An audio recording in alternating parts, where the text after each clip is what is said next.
Muy buenas tardes, estimados televidentes y radioyentes. Hace un año el pueblo cubano derrotó el intento de golpe vandálico del 11 y 12 de julio del 2021 contra la Revolución Cubana. Desde entonces no han cesado ni el brutal bloqueo ni las operaciones político-mediáticas contra esta nación. De lo que significó aquel acontecimiento, de todo lo que la revolución mostró por esos días, de los desafíos que hoy tenemos por delante, de lo que sigue siendo la política imperial hacia este país, estaremos hablando esta tarde en nuestra mesa redonda, que tengo el placer de estar compartiendo con el compañero Abel Prieto Jiménez, presidente de Casa de las Américas, con la máster en Ciencias Beatriz Pérez Alonso, profesora de Comunicación e Hipermedia de la Facultad de Comunicación de la Universidad de La Habana, y con mi colega Arlene Rodríguez de Rivet, periodista de nuestro equipo, subdirectora de la Mesa Redonda. Con ellos estaremos compartiendo análisis, también tendremos la visión de importantes analistas de la comunicación, de actores sociales decisivos hoy también en el entramado de la sociedad cubana, y tendremos adelanto de un importante programa que ha auspiciado por Casa de las Américas. La hora actual de Cuba pues tendrá estreno esta noche a las 10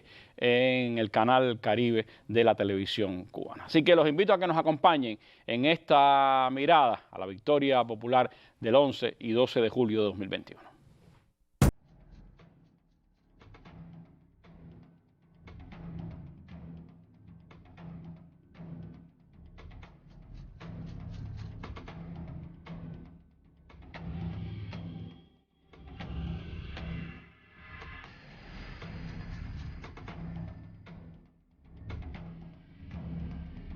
Y lo que realmente nosotros vamos a festejar como un primer aniversario el 11 de julio es que el pueblo cubano y la revolución cubana desmontó un golpe de Estado vandálico.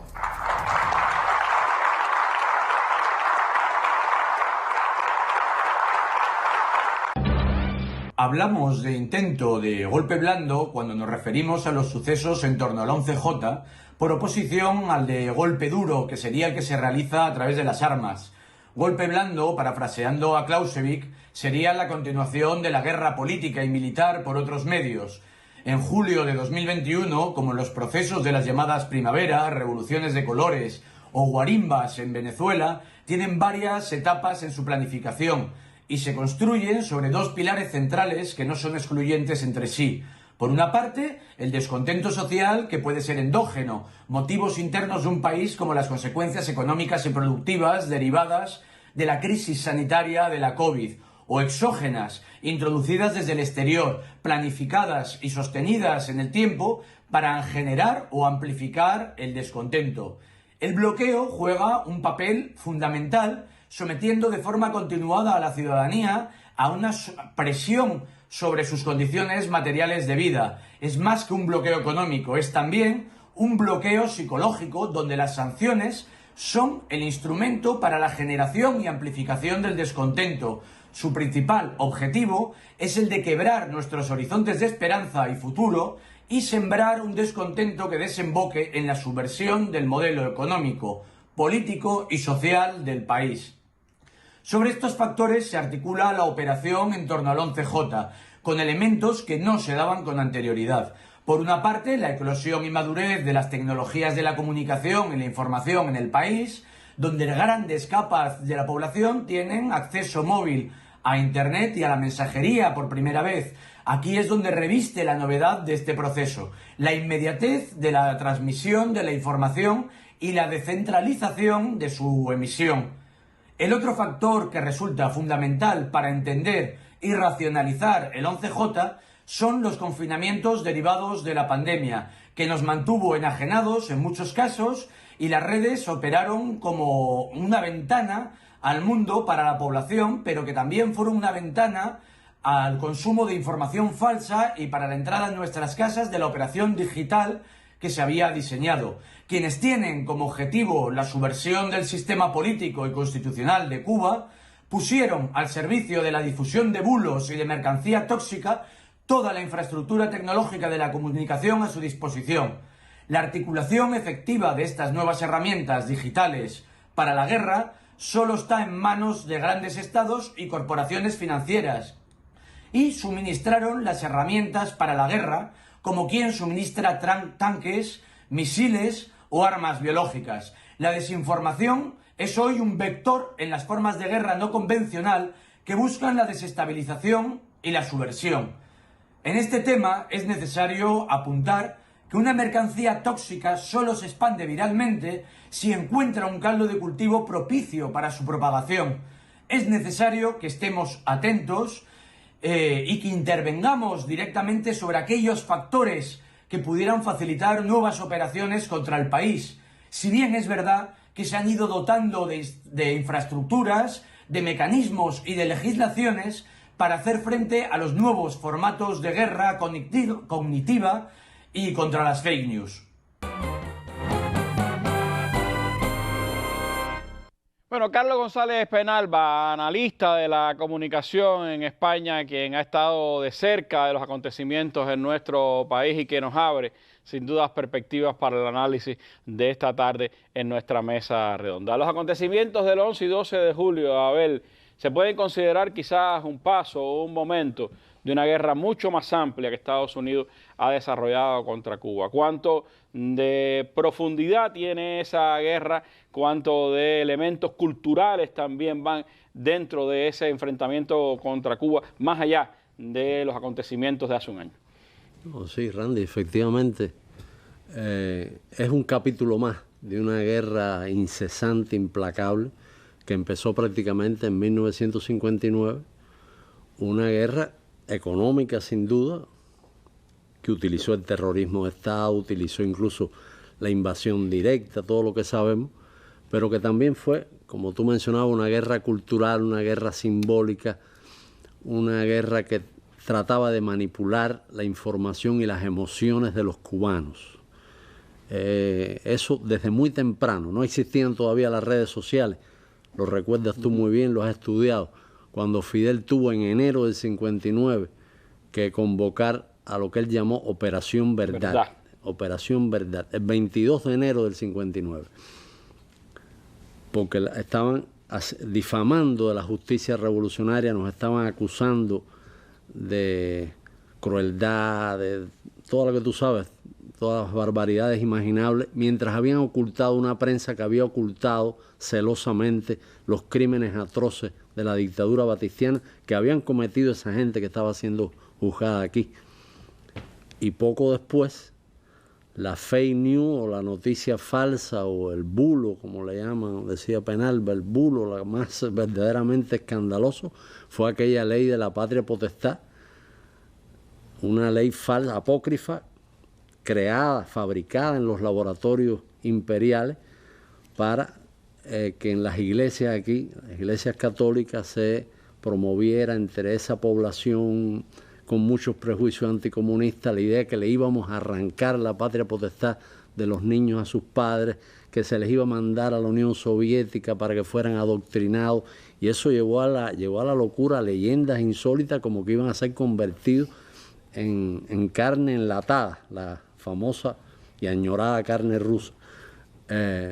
Se habló de eso, hubo gente que se creyó eso, hay gente que todavía no come carne rusa, aunque apareciera una cola que se pudiera hacer, obtenerla. Y que más de 14.000 niños se fueron a Estados Unidos y se separaron de sus padres.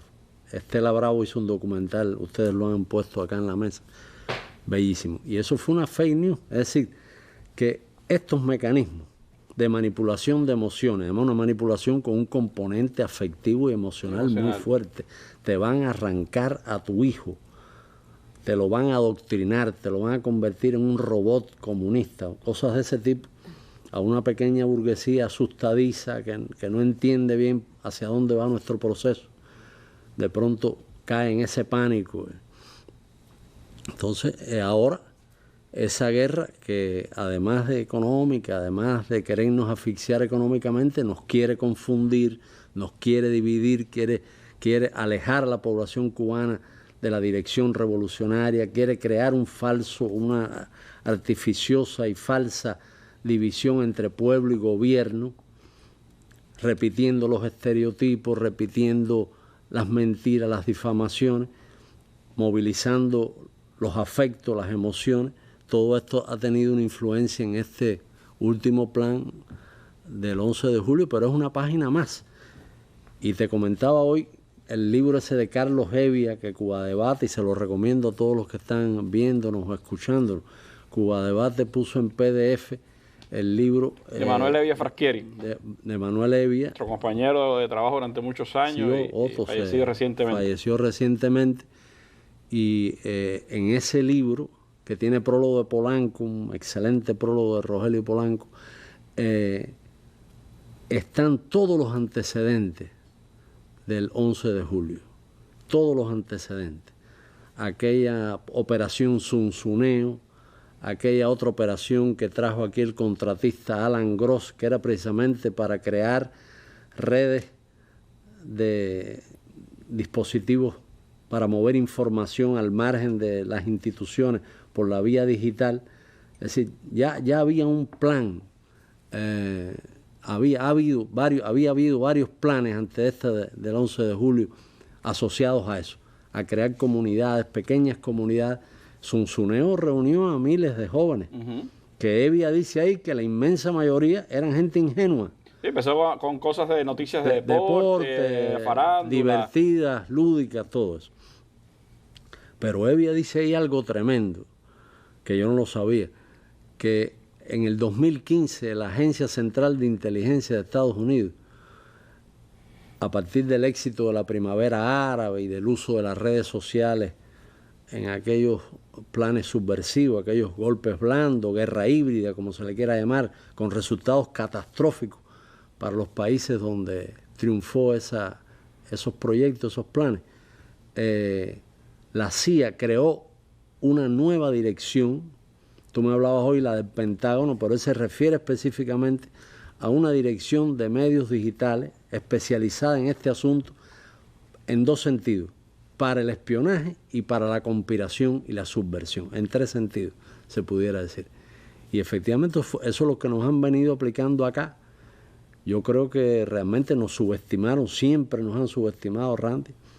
Han escogido líderes, entre comillas, sin ninguna moral, gente desmoralizada desde el estado fetal. Es decir, son personas que no tienen ninguna estructura ética, no tienen ideales.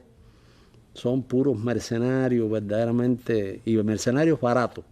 Salen en estampida. Salen en estampida.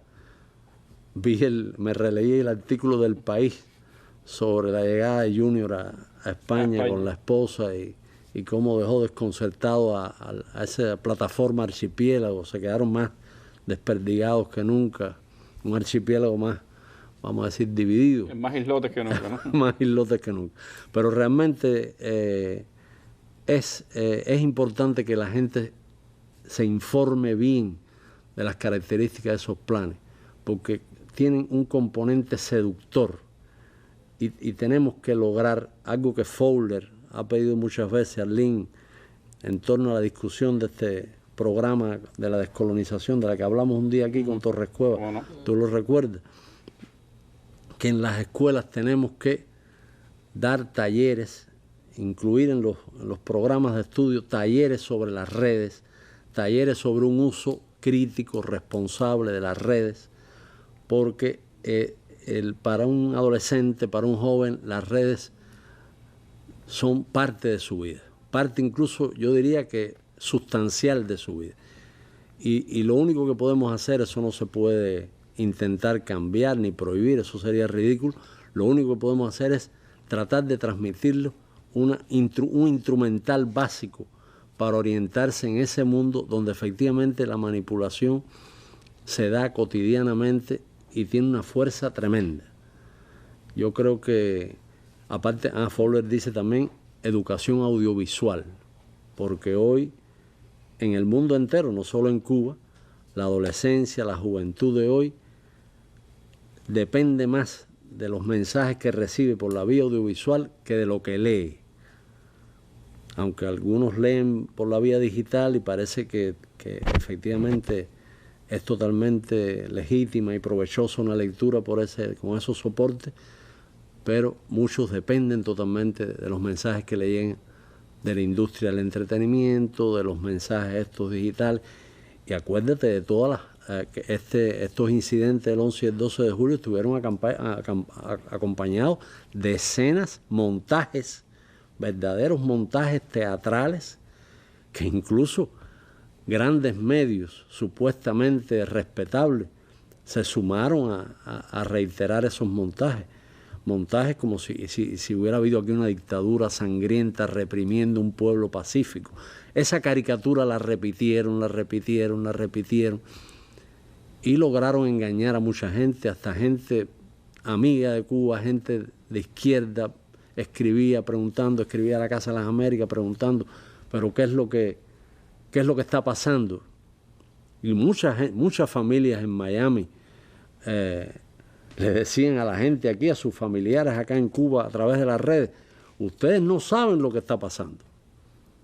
La idea esa verdaderamente aterradora e increíble de que estábamos matando niños.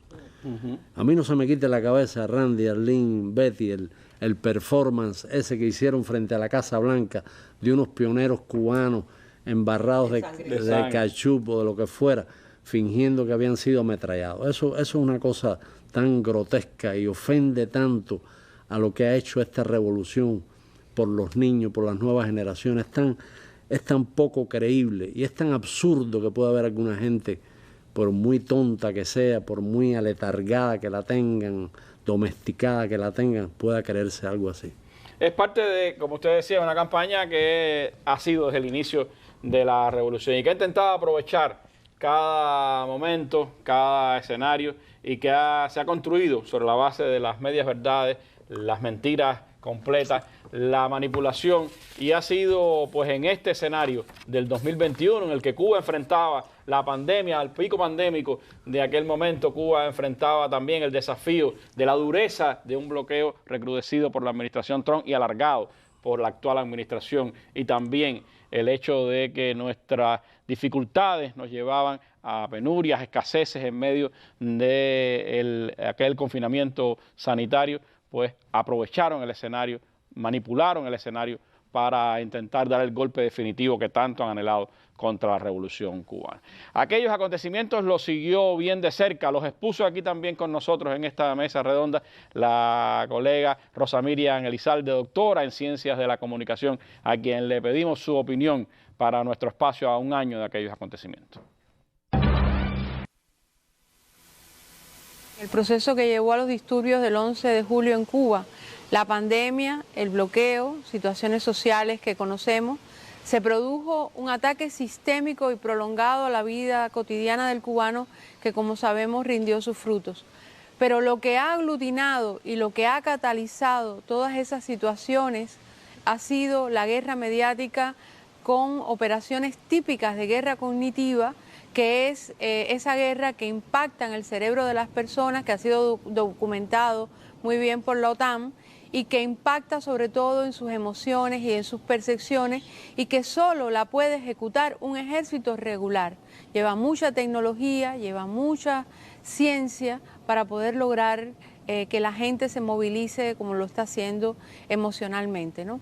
Por ejemplo, no es posible crear desde el garaje de una casa con internet 68.000 cuentas falsas de Twitter en una semana, como ocurrió durante el golpe de Estado de Bolivia en el 2019, o las miles de cuentas que se crearon en julio del año pasado para darle volumen a la etiqueta SOS Cuba, que fue la que acompañó este proceso emergente, ¿no?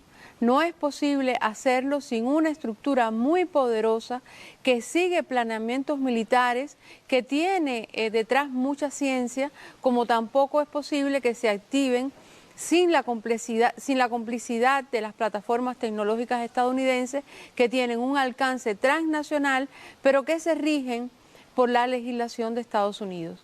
Como demostraron algunos investigadores que se infiltraron en grupos de Facebook dirigidos a poblaciones específicas en Cuba en julio del año pasado, miles de ciudadanos residentes en otros países con nacionalidad extranjera intervinieron en las supuestas comunidades locales online que incitaron las protestas.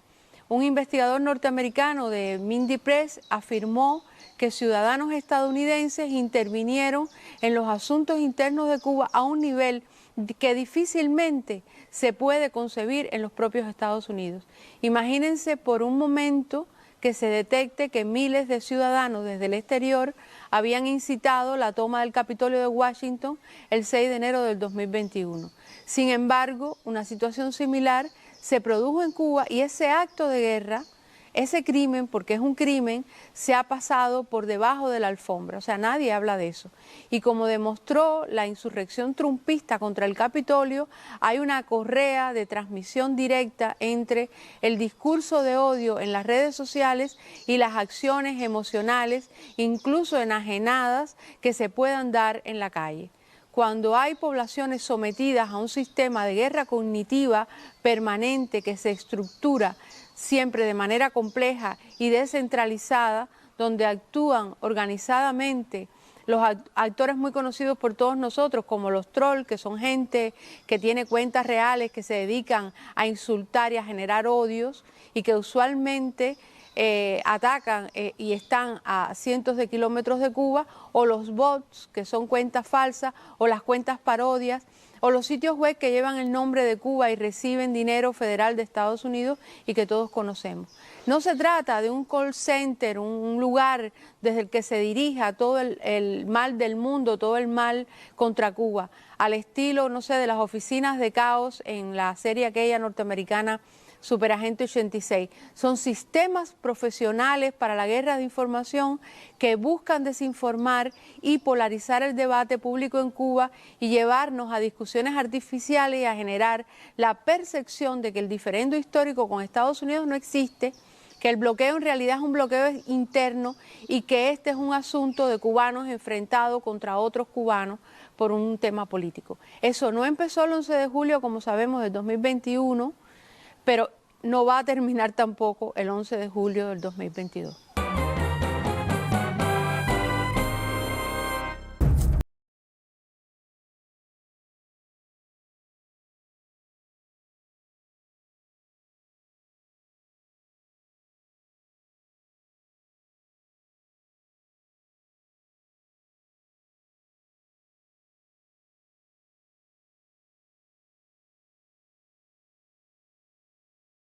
Que realmente nosotros vamos a festejar como un primer aniversario el 11 de julio es que el pueblo cubano y la revolución cubana desmontó un golpe de Estado vandálico.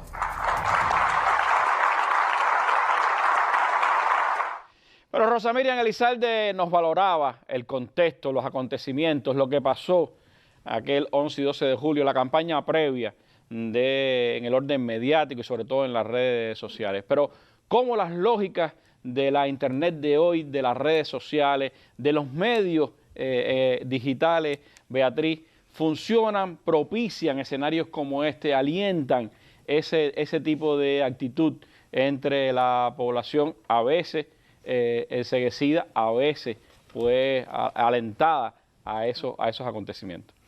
Bueno, buenas noches, Randy. Bueno, Arlín y Abel, que estamos juntos aquí.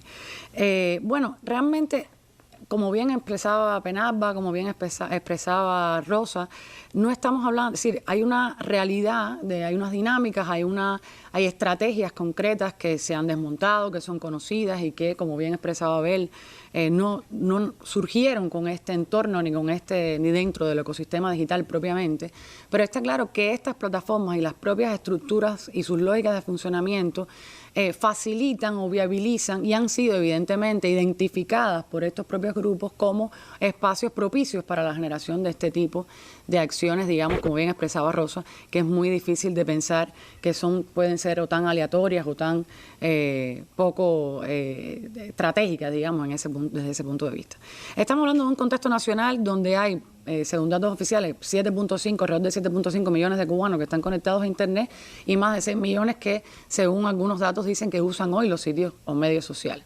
Nosotros lo que tenemos que partir también es del entendimiento de que estos medios sociales, Facebook, Twitter, YouTube, Instagram, WhatsApp, Telegram, que son de los más populares en el país, son empresas transnacionales, son empresas cuyo o sea, que nos venden una lógica de libertad, de democracia, de posibilidades para expresarnos, para compartir contenido, para interactuar y generar redes y comunidades de usuarios, y donde efectivamente muchas de esas posibilidades hoy son posibles. Y en Cuba también ha habido dinámicas en las que hemos visto cómo incluso durante la pandemia hubo espacios de colaboración, de solidaridad entre los cubanos, pero efectivamente son plataformas donde las interacciones que uno genera van generando trazas que son utilizadas para ser vendidas a las empresas para generar publicidad dirigida.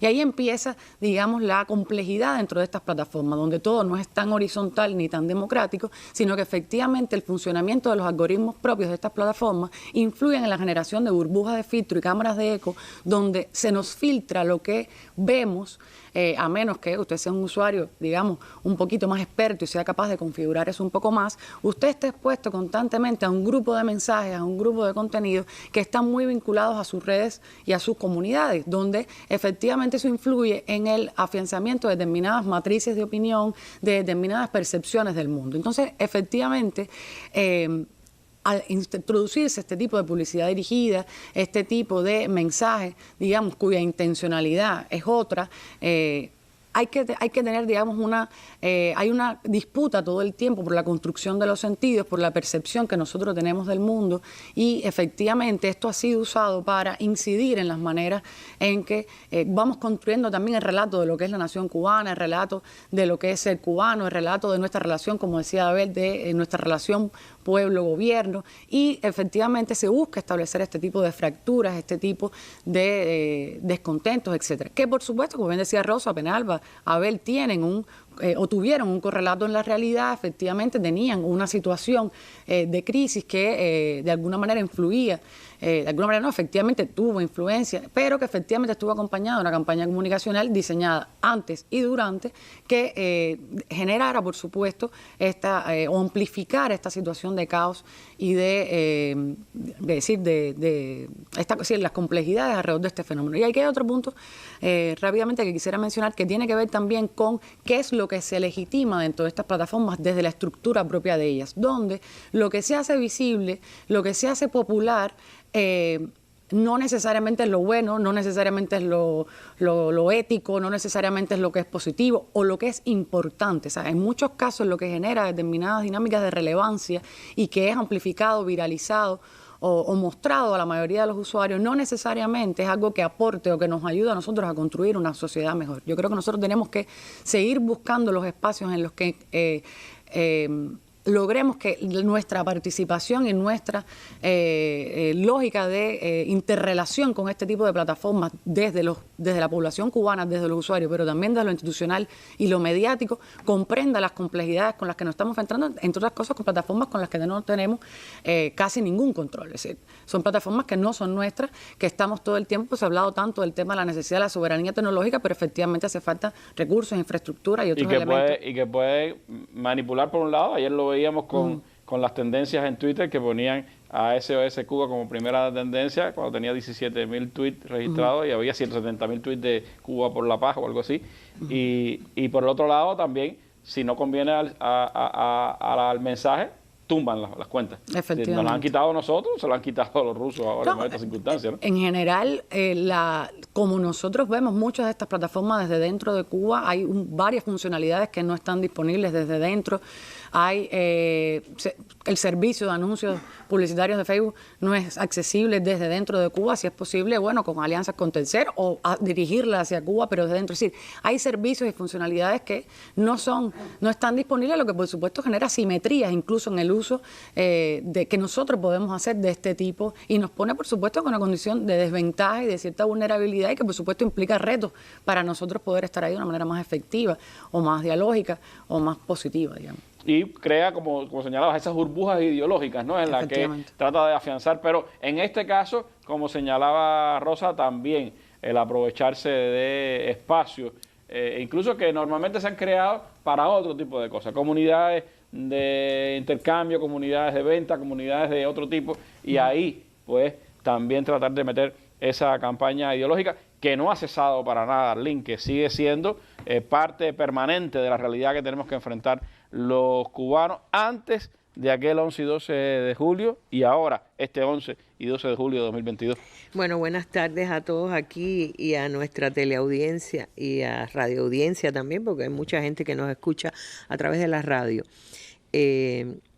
Yo no me puedo referir como Betty a estos términos porque saben que soy inmigrante digital y de las malas. Es decir, yo soy de las que se va de Facebook cuando siente que prima lo negativo, que prima el odio, que prima, no puedo. Hay cosas con las que yo entiendo ya que ese no es mi mundo y de ahí me salgo, ¿no?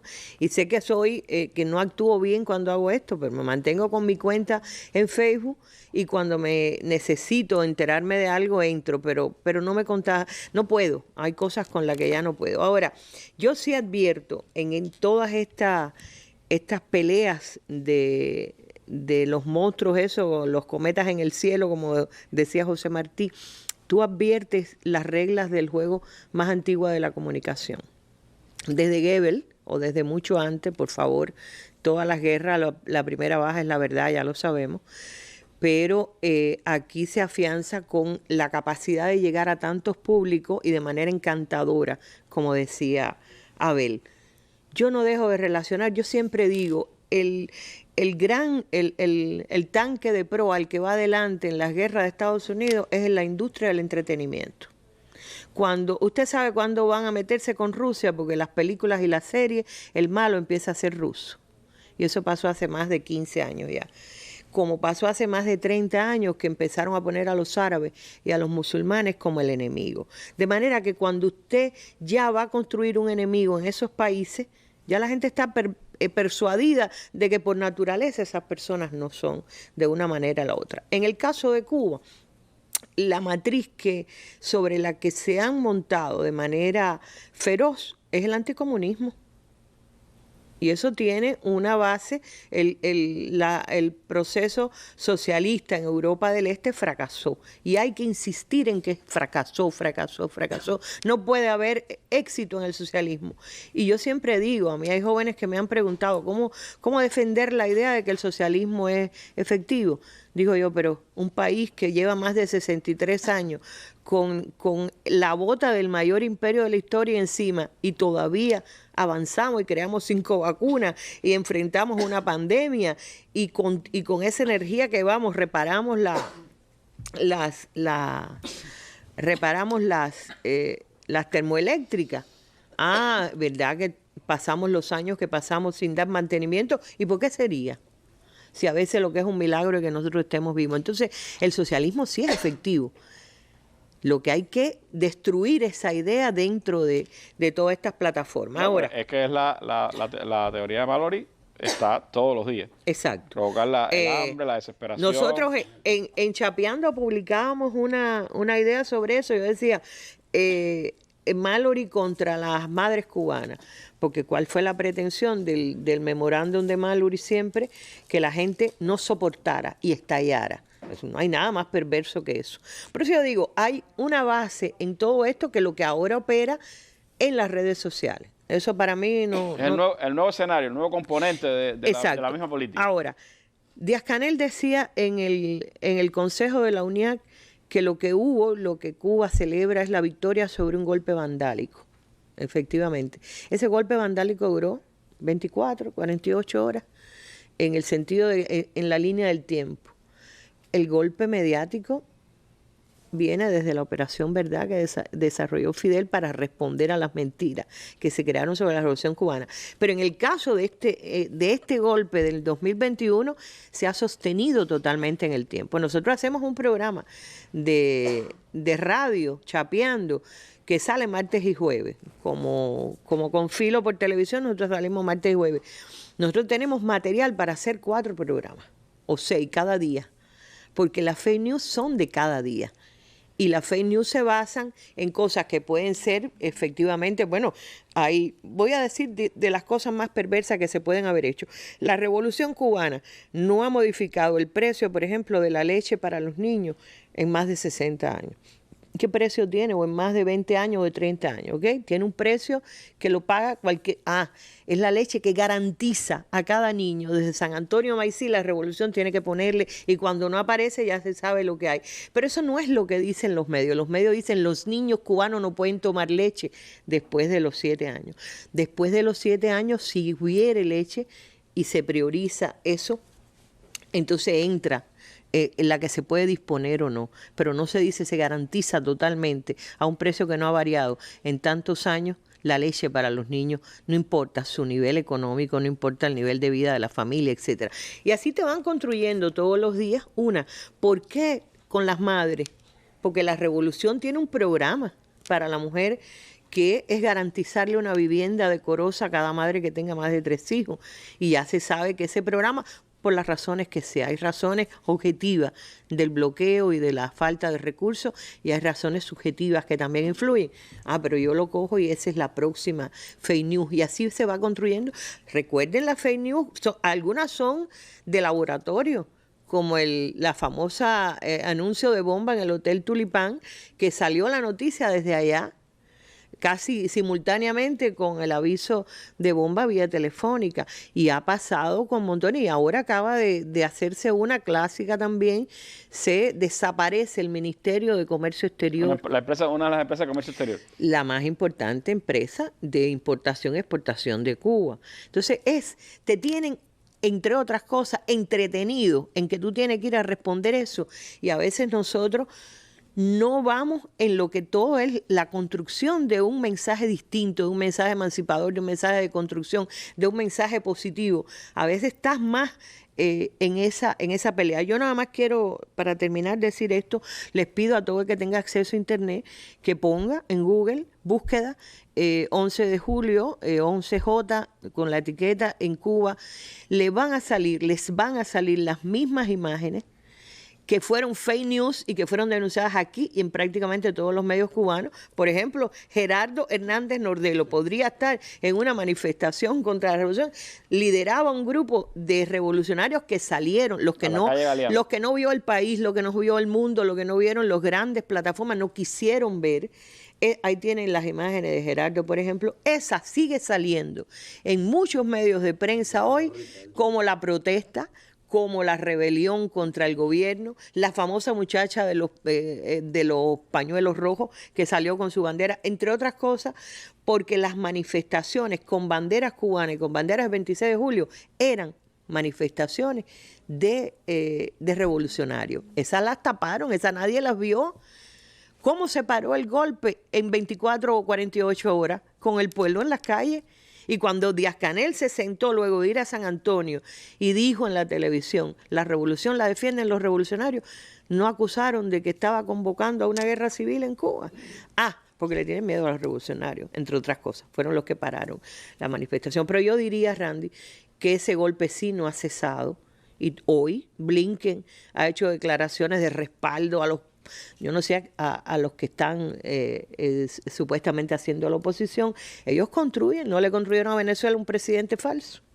No le robaron todo el dinero de la reserva. Parte de la dinámica que hemos tenido que enfrentar, una victoria de pueblo de aquel 11 y 12 de julio, pero que también pues ha generado en nosotros pues seguirnos revisando, seguir trabajando, seguir profundizando en qué revolución queremos, en qué justicia social conquistar, en qué participación popular generar. De eso habló hoy al programa Ruta 10 de la televisión cubana el presidente y primer secretario del Comité Central del Partido, el compañero Miguel Díaz-Canel Bermúdez, y aquí tenemos un fragmento de lo que le decía a nuestros colegas de la televisión cubana.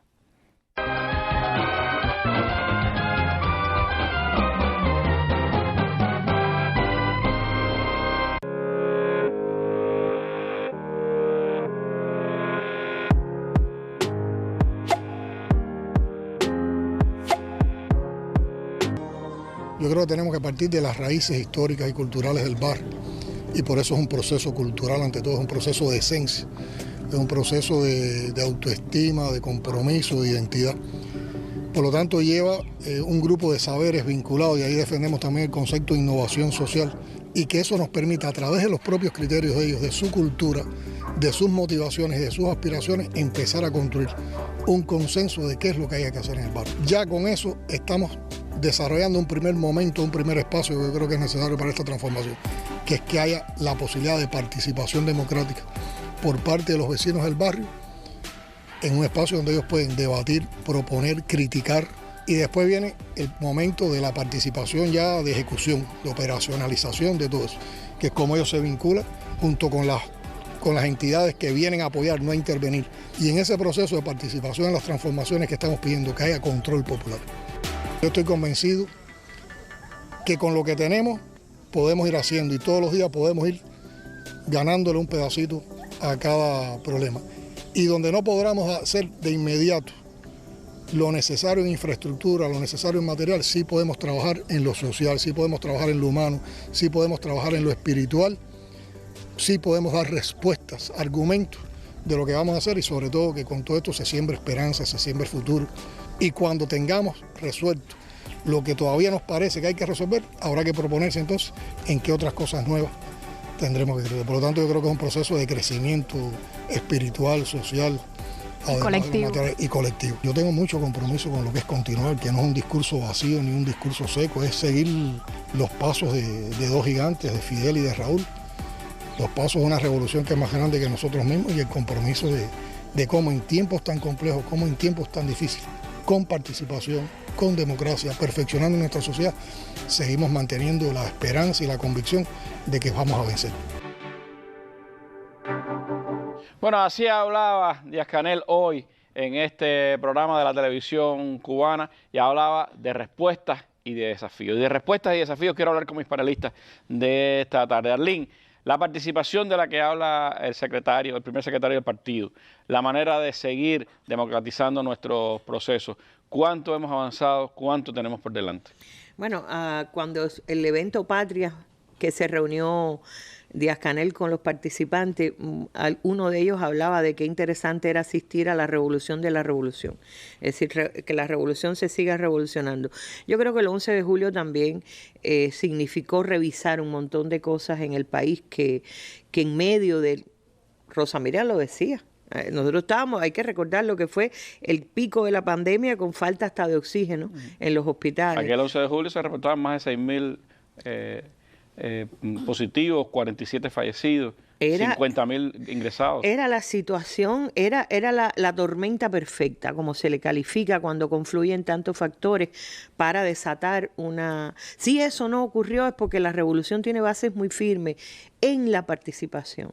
Yo creo que eso siempre ha sido la fortaleza, y donde se ha descuidado, hemos fallado, y donde se descuide, se falla. La participación es la verdadera obra de la revolución. Cuando la revolución hizo la alfabetización, la hizo con el pueblo fue a alfabetizar a la gente. Cada generación aquí tuvo su tarea, y yo creo que lo más lindo que pasó en el 20, el 21, es esos científicos formados por la revolución haciendo las vacunas cubanas, el proyecto Soberanía, que no es otra cosa cuando Díaz-Canel dice no vamos a poder tener las vacunas porque se van a poner a un precio inalcanzable y lo que nos tocará hacer para un muchito, hay que hacer nuestras vacunas, y los científicos la hicieron.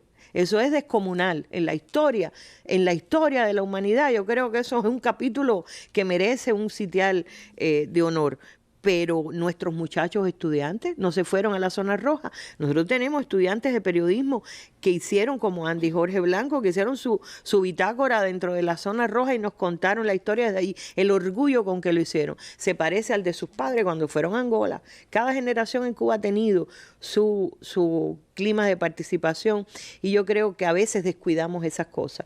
Y hoy Díaz-Canel está alertando que el barrio no se va a construir la obra social y ya, que es la participación la que decidirá el cambio, porque eso lleva un cambio de mentalidad. La participación significa muchas cosas. Y yo diría, además, como periodista y como persona que trabajo en los medios de comunicación, cuando alguien me dice, bueno, ¿y por qué ustedes no hacen sitios como algunos que salen, las llamadas plataformas tóxicas? Digo, porque ese no es el periodismo que a nosotros nos interesa hacer.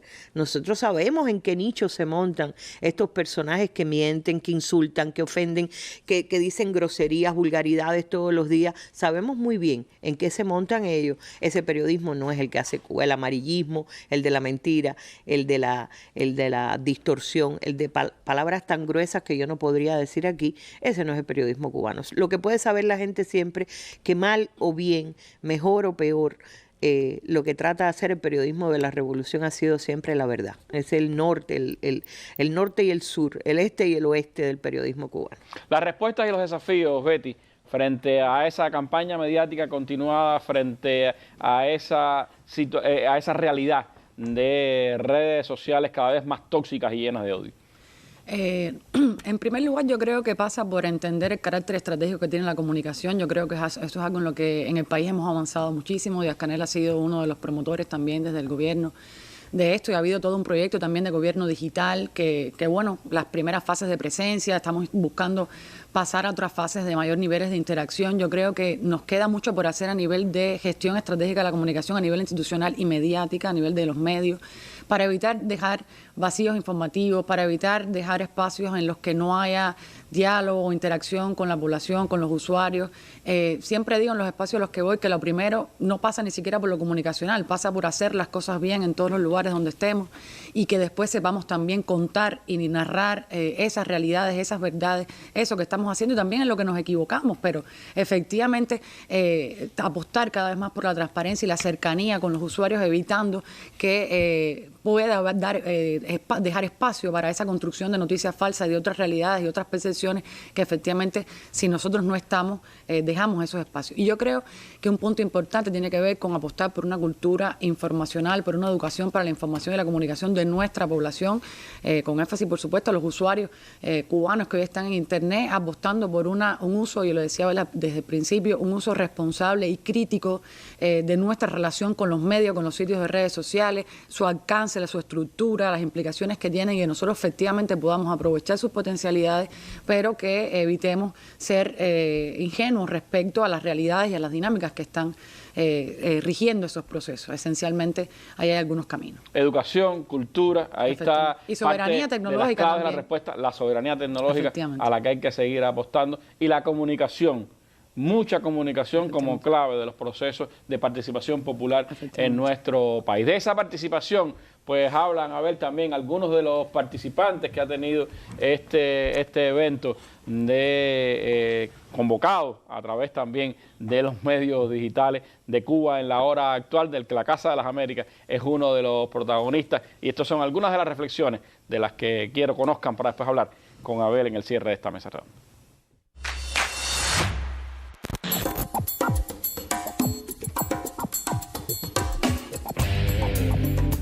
Creo que el mayor aporte que hacemos como Centro Martin Luther King es que desde la educación popular aportamos una visión ética, política, pedagógica para la participación en la transformación social.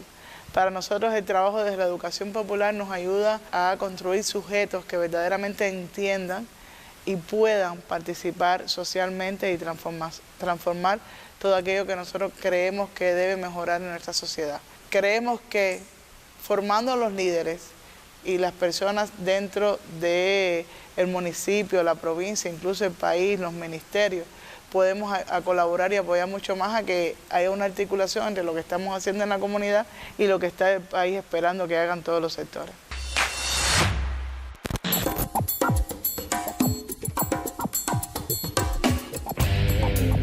Creo que es muy importante significar la necesidad que se tiene desde los gobiernos a nivel municipal de generar espacios de diálogos más directos con la comunidad, sobre todo también con los diferentes actores económicos, es decir, ese vínculo directo entre el gobierno, entre las micro, pequeñas y medianas empresas privadas, estatales, entre las cooperativas agropecuarias y no agropecuarias, puede movilizar mucho la capacidad de solucionar desde la propia creatividad de los actores comunitarios muchos de los problemas que tenemos hoy a nivel territorial, pero que sin lugar a duda hay una capacidad de resistencia, como dice nuestro presidente, una resistencia creativa e innovadora que moviliza también los potenciales endógenos que tenemos en cada uno de los territorios.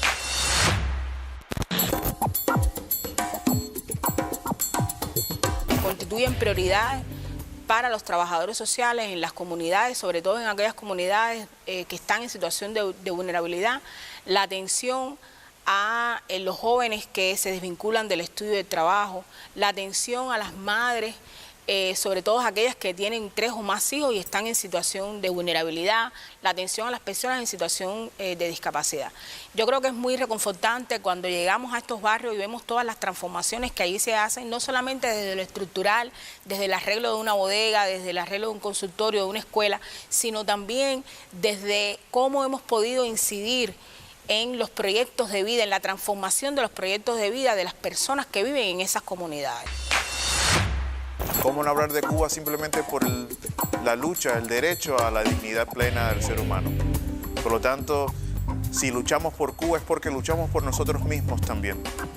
Y eso fue lo que se hizo retumbar en las calles de Los Ángeles, en una cumbre que intentó no solamente dar voz a los excluidos gobiernos, sino a los pueblos excluidos de nuestro continente.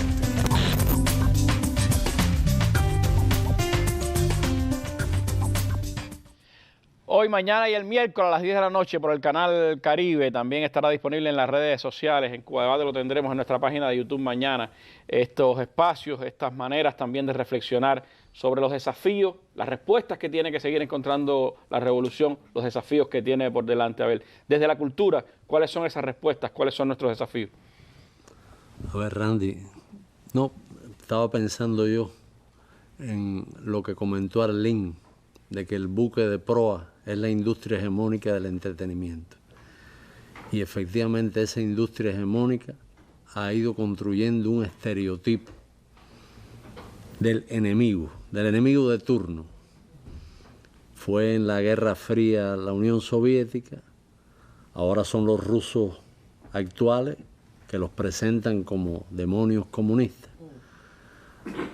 Fueron los árabes asociados al terrorismo, fue el Islam, es el odio contra los migrantes, eso todo está en este momento de terrible ascenso del fascismo, Randy, es decir, estamos viviendo un terrible ascenso del fascismo y la industria hegemónica del entretenimiento es, como diría Lin, una nave de proa en eso.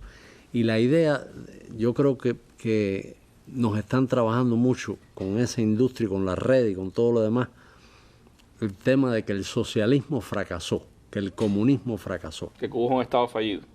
Sí, que el proyecto nuestro está condenado al fracaso. Es crónica de una muerte anunciada y que el futuro está, imagínate qué futuro, en el capitalismo, como un sistema triunfal que va a liquidar a este planeta y va a liquidar a esta especie, la especie humana.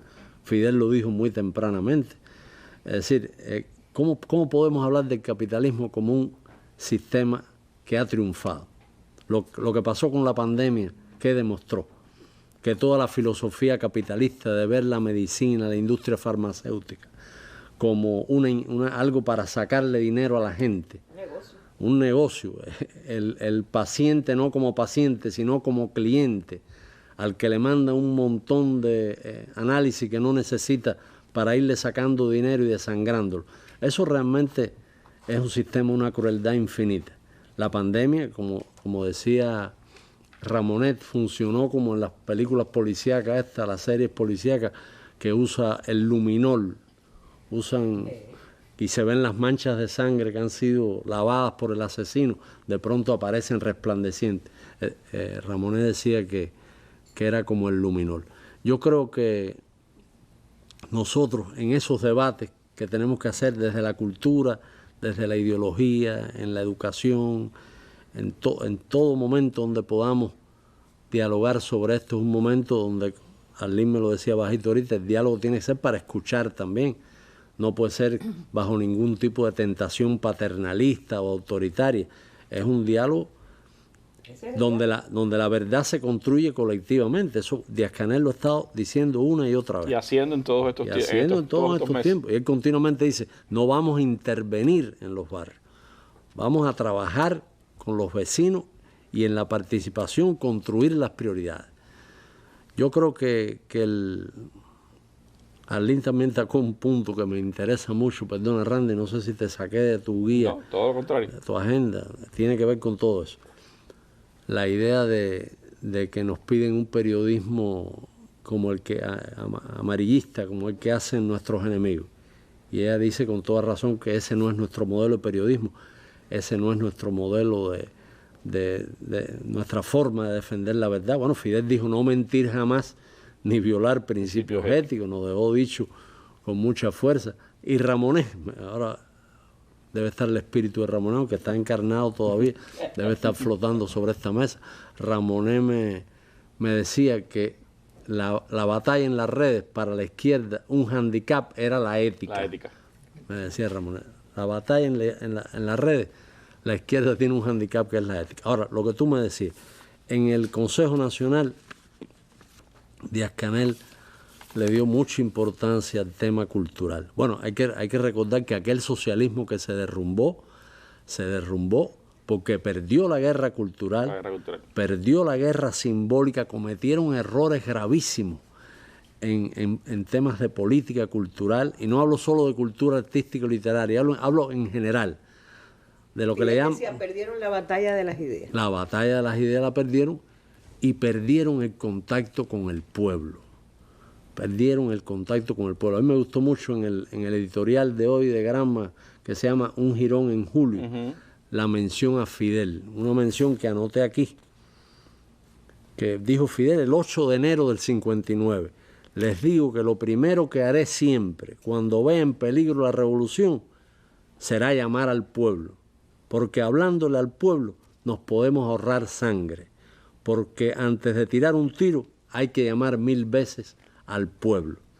Y eso hizo Díaz-Canel, convocó al pueblo, y como dice el editorial, y el pueblo sin dudarlo ya estaba allí. Y efectivamente tuvimos este jirón en julio, que estamos hoy, como decía nuestro presidente, conmemorando una victoria. Ahora, Díaz le dio en el Consejo Nacional de la UNIAC, Randy, mucha importancia al tema de la cultura. Dice que él habló de los planes de subversión y cómo han puesto en el blanco a los artistas y a su obra, que son el alma de la nación. Y ahí empata también con aquella frase de Fidel, que él la mencionó ahora: la cultura es lo primero que hay que salvar. Nunca como ahora, dice Díaz-Canel en el Consejo de la UNIAC, se hizo tan nítida la razón del Fidel al decir que la cultura es lo primero que hay que salvar. Y yo creo que la batalla es cultural, es ideológica, es cultural. Creo que tenemos que crear pensamiento crítico, creo que tenemos que crear pensamiento no manipulable, creo que tenemos que pensar mucho en aquello que dijo Fidel en el aula magna de la universidad, en aquel discurso que todos recordamos, 2005, que todos recordamos. Fidel dijo que la propaganda comercial y toda la maquinaria de información capitalista crea reflejos condicionados. Te dicen el comunismo es malo, y los pobres de la tierra, la gente que no tiene empleo, que no tiene derecho a la salud, que no tiene derecho a la educación, repite, el comunismo es malo, por reflejo condicionado. No reflexiona, obedece a un reflejo. Y ahí de pronto Fidel nos iluminó desde allá sobre el tema de las redes. Muchas veces la gente reacciona en las redes por reflejo condicionado, no se ponen a razonar, y tenemos que lograr que la gente no pierda, lo que decía Fidel, el aparato de pensar.